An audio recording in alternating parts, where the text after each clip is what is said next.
Et bonjour YouTube, comment ça va? Ça fait super plaisir de te retrouver. Et non, je sais que tu te poses la question, c'est pas un nouveau quad, c'est le KFX qui a été entièrement modifié. Là clairement il est à mon goût. J'ai modifié l'esthétique, j'ai changé énormément de choses au niveau du châssis. C'est vraiment un bon quad. Là je l'apprécie, tu vois. Au début pas fou, mais là clairement j'en suis archi fan. Globalement le KFX était déjà très bien équipé base quand je l'ai acheté, hein. Il y avait le train avant large, un Andy Racing, l'arbre arrière large aussi, il y avait les suspensions Fox à l'avant, il y avait la ligne Yoshi, le boîtier PC5, l'amortisseur arrière d'origine préparé. Par contre là je sais pas ce qu'on branle, c'est hyper long, ça pue la frite. Bienvenue dans le Nord, ouais non, l'odeur elle est assez prenante, c'est pas agréable du tout. C'était quand même une machine super bien équipée, je suis pas mécontent de l'avoir acheté. Niveau du prix, je pense que j'ai fait une bonne affaire, hein. Il n'y avait pas de souci avec. Et là au final j'ai juste amélioré des choses que j'avais totalement besoin. Enfin besoin au niveau kéké, hein. Vraiment globalement, hein, j'ai installé un bumper avant qui vient de chez TBS. Alors pour ceux qui se souviennent de l'Outlaw, bah, c'est exactement le même. Ensuite j'ai mis des phares à LED avec des anneaux style BM, hein. Le truc plus kéké tu meurs. C'était pas cher sur Amazon, donc j'ai dit allez hop. Au niveau de l'avant c'est déjà bien. Donc tu vois après les carénages blancs, hein. Ça me paraissait être une obligation étant donné que le carénage vert d'origine était pété. J'aurais préféré des verts, hein. Le vert KO est juste sublime, mais j'ai trouvé que des blancs en très bon état.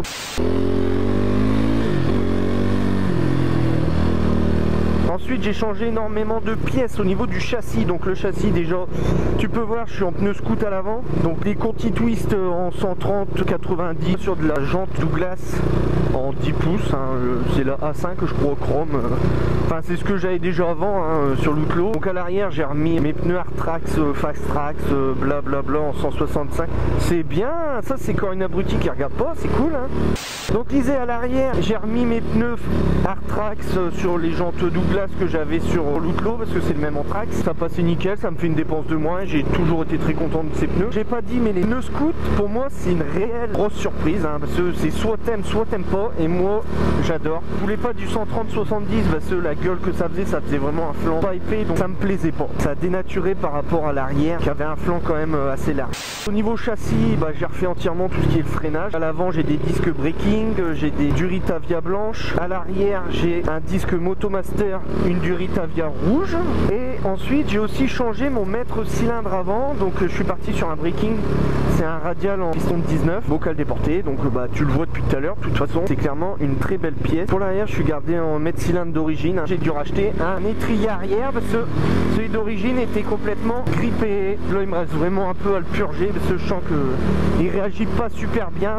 Au niveau suspension à l'avant j'ai gardé mes Fox, hein, elles ont été révisées. Et après j'ai fait mes réglages dessus pour l'abaisser. C'est réglé comme j'aime bien. À l'arrière c'est toujours l'origine, mais j'ai mis une biellette de rabaissement de chez Getino. Tu as deux positions, hein, tu peux pas te gourer, c'est soit tu rabaisses soit tu gardes en hauteur d'origine. C'est toujours intéressant, hein, si jamais tu veux passer en super quadder l'été et puis tu veux passer en cross l'hiver. Et ensuite j'ai aussi élargi aux 4 roues, hein, j'ai mis des cales en PHD, c'est des cales noires de chez Tonica. Là je marquerai là un peu combien fait mon quad de large, parce que je l'ai déjà mesuré mais je ne sais plus.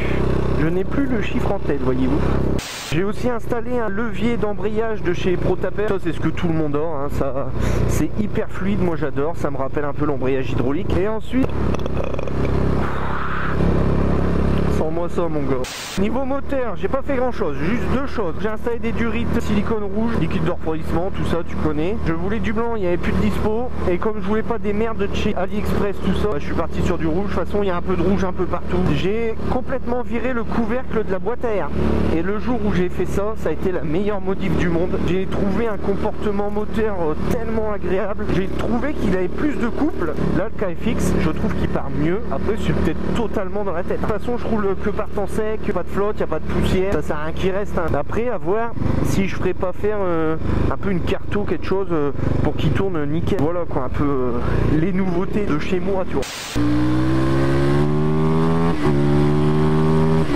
Bon oui, tu vas me dire ouais t'as pas de compteur. Ah si, il est dans la coque à l'avant, c'est juste que comme j'ai une colonne rehaussée, je peux pas le remettre.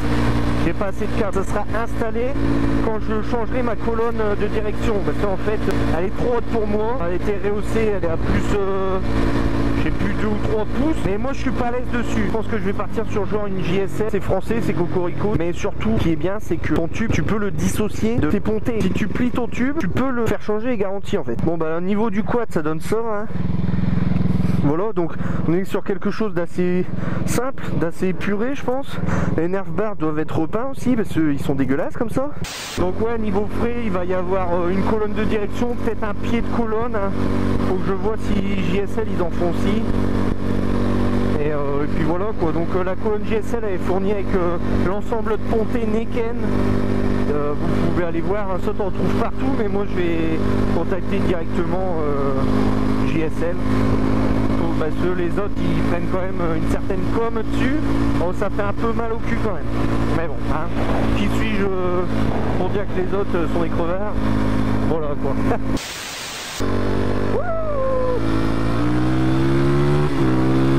J'espère que ce petit vlog vous aura plu hein, depuis le temps, ça fait 2 ans que j'ai rien fait. Bon ouais, salut et gaz mon gars.